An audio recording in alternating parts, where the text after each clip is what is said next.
Okay, good day guys, no? Mayroon nga tayong service dito na Panasonic, no? So ang problema nito guys, tuloy-tuloy yung karga ng tubig, no? Kahit nag-spin, nagkakarga ng tubig, kahit naka-off yung washing guys, basta naka-open yung pinaka-gripo, nagkakarga siya ng tubig, no? So ibig sabihin guys, ang problema nito, yung kanyang solenoid valve ay hindi na nagko-close, no? Kasi nga karga siya ng tubig kahit naka-off yung washing. So, pwede nyo guys ma-identify kapag ang washing nyo ay tuloy-tuloy sa pagkarga ng tubig. Kahit nagwawash na, nag-spin, nagkakarga pa rin ng tubig. Tapos, kahit naka-off, nagkakarga pa rin siya ng tubig. Ang problema niyan guys is sa inlet valve. Pero kapag ang washing nyo guys ay nagkakarga lang ng tubig, kapag pinifresh nyo yung on, saka lang siya nagkakarga ng tubig tuloy-tuloy, kahit nag-spin tuloy-tuloy, ibig sabihin ang problema niyan board, no? So mabilis lang ma-identify, no, kung board ba or inlet valve problem kapag continue sa pagkarga ng tubig, no. So iba rin naman yung issue na tuloy-tuloy sa pagkarga ng tubig na hindi siya nagwawas, no. So iba rin ang sira noon, no. Example, tuloy-tuloy siya sa pagkarga ng tubig pero hindi siya nagwawas hanggang umapaw. Ang sira noon kadalasan sensor o yung hose ng sensor butas.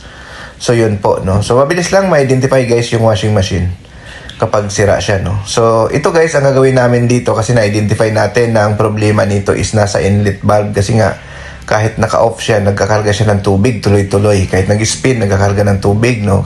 Kahit nagwawas na, nagkakarga pa rin. Kahit naka-unplug, kakarga pa rin. So ang problema is nasa inlet valve, no. So ang gagawin namin dito guys, baklasin namin yung inlet valve, linisin natin yung inlet valve kasi nga kapag ganito ang issue guys, pwede natin linisin, no. So ayan, binaklas natin yung pinaka-inlet valve guys, ayan, no.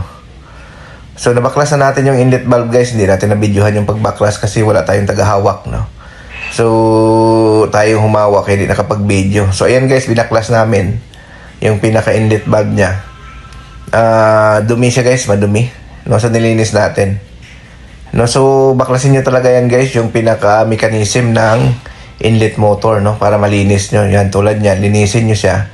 Tapos may mga butas dyan na kailangan walang bara, no. Yung may rubber guys, no, mayroong butas sa gitna yan, tapos mayroon sa gilid. Dalawa yung butas dyan na kailangan wala siyang bara para maging function siya normal, no. Kasi kung mayroong isa dyan na may bara, hindi rin yan siya gagana, no. Same din yan. So usually guys, sa tubig ang problema niyan, pag madumi ang tubig sa inyong area, doon nagsisimula yan na masira yung mga inlet valve, nagababarahan siya. Kaya tuloy-tuloy siya sa pagkarga ng tubig, no. So common problem yan, no, sa mga washing machine, lalo na pag madumi yung supply ng tubig, no. So after 1 year, 2 years, nagkakaroon siya ng barado, no. Ayan. So ayan guys, no, nililinis na ng kasama natin guys yung unit na yan. So ito guys, yung mga butas yan dito, dapat yan walang bara yan. Dalawang butas yan guys, so makikita nyo naman na may butas yan. So kailangan guys, walang bara yung dalawang butas na yan, dapat open para hindi na siya mag auto or hindi na siya tuloy-tuloy sa pagkarga ng tubig. So yan, so linis lang guys, no. So gagawin natin to, ibabalik na natin to after malinisan, tapos itesting natin, no, kung ayos na, kung nag-stop na ba siya, no. So yan.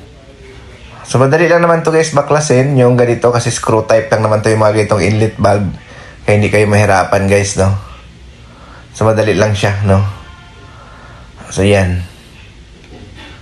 So ibabalik na namin to guys yung pinaka motor niya. Sa mga gusto pala magpa-service sa amin, no, message lang kayo sa aming Facebook page, Norte Repair Shop, no. Kung gusto nyo magpa-service, kayo po ay nagsiservice ng Cavite, Laguna, Batangas. So ayan guys, after natin makabit, testing na natin.